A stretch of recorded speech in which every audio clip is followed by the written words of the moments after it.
नमस्कार दोस्तों, स्वागत है आप सभी का आपके अपने इस YouTube चैनल पे।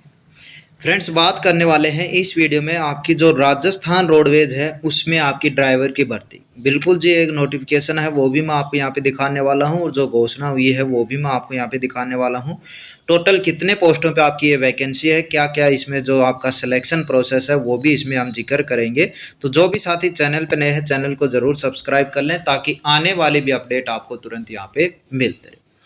चलिए शुरुआत करते हैं। सबसे पहले तो मैं आपको टोटल जो वैकेंसियां हैं उनकी यहाँ पे जिक्र कर लेते हैं। तो एक तो आपका बजट में घोषणा हुई थी कि रोडवेज में 1650 पदों पे जो भर्तियां हैं वो आपकी यहाँ पे होने वाली। अब इसका मतलब ये नहीं है कि पूरी जो 1650 भर्ती हैं वो ही आपकी ड्राइवर की होंगी। इसमें ड्राइवर भी आ चुका, आपका कंडक्टर भी आ चुका और जो भी वर्कशॉप वगैरह में है उनका भी यहाँ पे डिटेल में आ चुका है।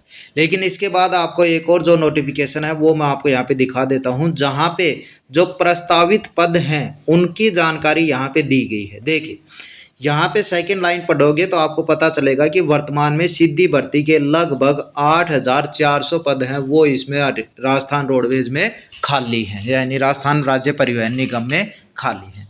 अब इसमें से जो चालक है और परिचालक, क्योंकि हम इसी का जिक्र कर रहे हैं, तो सबसे लास्ट वाला देखो आप, यहाँ पे चालक के 1000 हैं और परिचालक के 2000। यानी इन पदों की जो अनुमति है वो प्रस्तावित पद हैं जो चालक के हैं 1000 हैं और परिचालक के हैं 2000।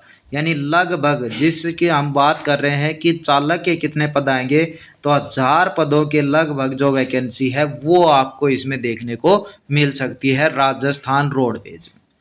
अब अगला आपका काम आता है जी, टोटल वैकेंसी तो हो सकता है आपकी इतनी आएंगी, लेकिन इसके बाद जो आपका है कि क्या क्या इसमें होने वाला है, ऑनलाइन फॉर्म वगैरह कब से शुरुआत है। तो ऑनलाइन फॉर्म है इसके आपको देखने को मिलेगा, अभी 1 महीना और वेट करना पड़ेगा आपको, यानी सितंबर में इसके ऑनलाइन फॉर्म है वो आपको देखने को मिलेंगे। बाकी एज है सबसे ज़्यादा इसी में मांगी जाती है आपकी 18 से 35। जर्नल कैटेगरी की यदि मैं बात करूं तो 18 से 35, और बाकी जिनको जो एज रिलैक्सेशन मिलता है वो भी इसमें आपका मिला हुआ है, यानी जिसमें आपका 3 साल का है उनके लिए 38 हो गए, 5 साल का है उनके लिए 40 हो गए। और जो इसका सिलेक्शन प्रोसेस होता है बिल्कुल आपका सिंपल है, जैसे आपका रिटर्न हुआ, ट्रेड हुआ और डीबी हुआ, यही इसमें आपका सिलेक्शन प्रोसेस है वो आपका यहाँ पे। ट्रेड भी इतना ज़्यादा हार्ड जिस हिसाब से आईटीबीपी का होता है आपका, इतना ज़्यादा हार्ड है इसका ट्रेड है वो नहीं होता है। तो इसमें आपका नॉर्मल ही आप ट्रेड मान के चल सकते हो। मेन जो फोकस रहेगा जो रिटर्न एग्जाम है उस पर आपको रखना है, ठीक है। और कौन कौन भर सकता है, रिटर्न एग्जाम बताना चाहूँगा, लगभग 150 क्वेश्चन आपको देखने को मिलेंगे। और दूसरी बात, नेगेटिव मार्किंग भी इसमें देखने को मिलेगी। भर कौन कौन सकता है, जिसकी एज बता दी वो, और जो 10th पास हैं और साथ में जिनके पास HMV लाइसेंस है, क्योंकि ज़्यादातर आपका HMV लाइसेंस ही मांगते हैं।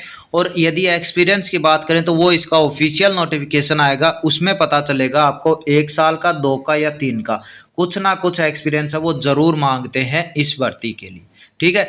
यानी पहली बात तो जिस कैंडिडेट के पास 10th पास है और HMV लाइसेंस है वो तो बिल्कुल अच्छे से एक बार थोड़ी सी इसकी तैयारी है वो शुरू कर सकते हैं। अन्यथा जो पूरी प्रोसेस है, पूरा जो है इसका, वो ऑफिशियल नोटिफिकेशन में ही पता चलेगा कि एक्सपीरियंस मांगते हैं या नहीं, और मांगते हैं तो कितने साल का। बाकी जल्द ही आपको ये वैकेंसी है वो देखने को मिलने वाली है। बाकी इस वीडियो में इतना ही। यदि कोई और आपका डाउट चल रहा है तो आप नीचे कमेंट कर सकते हो इस भर्ती के रिगार्डिंग, आपको इसमें आपकी पूरी जानकारी है वो आपको दी जाएगी। तो इस वीडियो में इतना ही, मिलते हैं नेक्स्ट अपडेट के साथ। धन्यवाद।